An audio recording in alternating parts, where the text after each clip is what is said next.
Class 11 Accountancy Numerical Problems Solutions.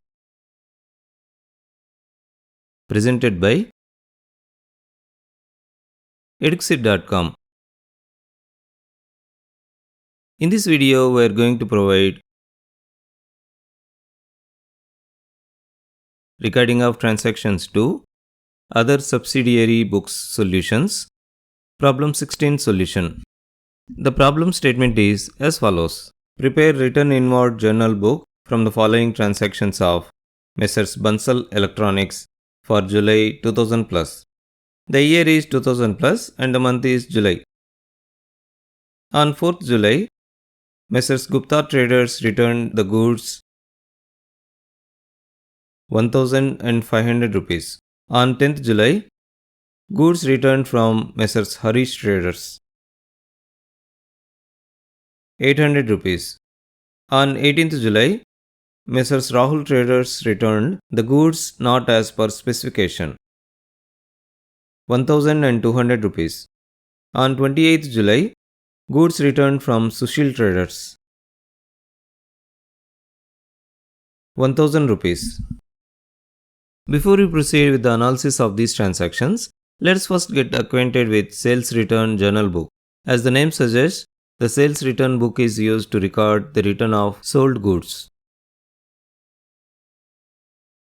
Sometimes, the sold goods are returned by the customer for various reasons such as the goods are not meeting the quality requirements or the goods are defective, etc. When the goods are returned by the customer, a credit note along with a duplicate is prepared and a copy is sent to the customer for making the necessary entries in their books. As you know, the customer also prepares a debit note as they are returning the goods. The credit note contains the details as mentioned in the following specimen sample. The name of the firm issuing the note, serial number, address of the firm, date of issue, credit note heading, the name of the customer who is returning the goods. When the goods are sold, the invoice is prepared and sent to the customer. This invoice number should also be specified. So, there will be the details of the goods returned by the customer as per the delivery challan number. Description or details of the goods returned. Amount in rupees written in number format. Amount in rupees written in words. Signature of the manager with date. While discussing about the sales journal book, we learned that in order to post the sales from the sales journal book to the ledger accounts, the sales account is credited and the individual customer or debtor accounts are debited. Now, when posting the sales returns from the sales returns journal book, the reverse happens. Here, the sales returns accounts are debited with the periodic total.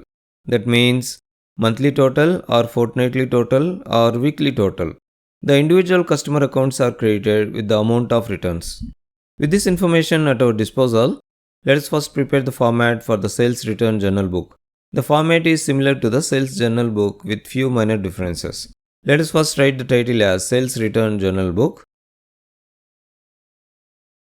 Let us have individual columns for date, credit note number. Note that the second column was bill number or invoice number in the sales journal book. Here it is credit note number. Name of the customer. This is the account which should be credited. Again, note the difference here.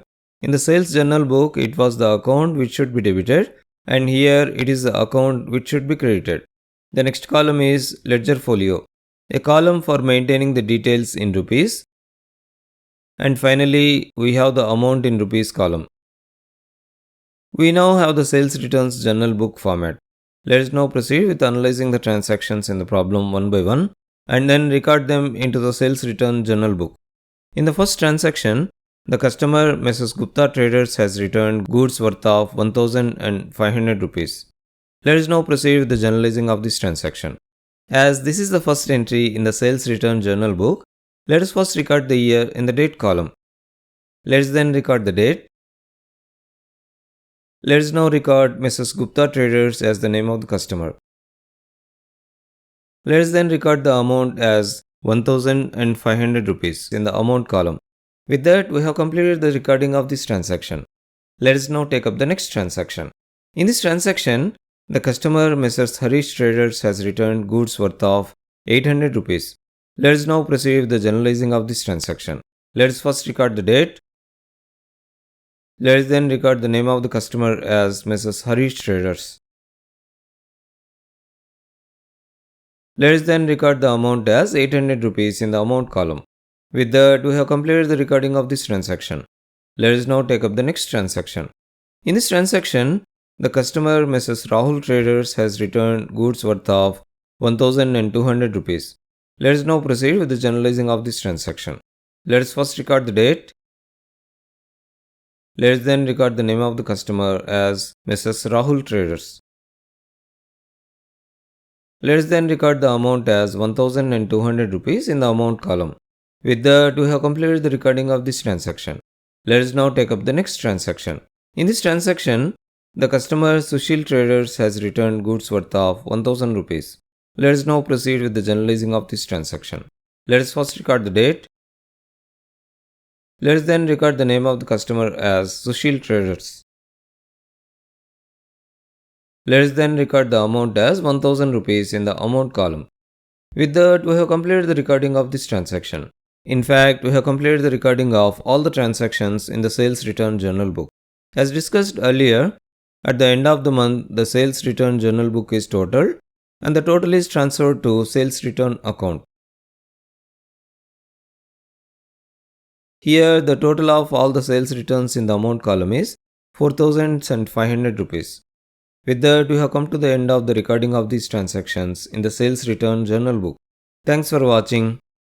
Eduxir.com is started to promote effective and efficient learning process to help the students with their learning requirements.